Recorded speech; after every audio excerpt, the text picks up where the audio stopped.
يقول الباري عز وجل في سورة الضحى: ما ودعك ربك وما قلى.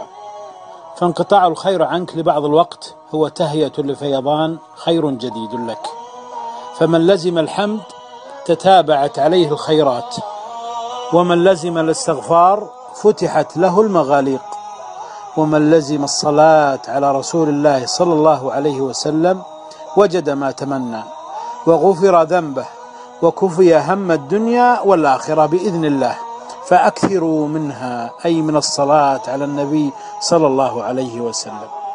يقول ابن القيم رحمه الله تعالى: لن تجد أحن من الله عليك، فوالله لو يعلم الساجد ما يغشاه من الرحمة في سجوده لما رفع رأسه من الخير الذي يهب له الباري عز وجل.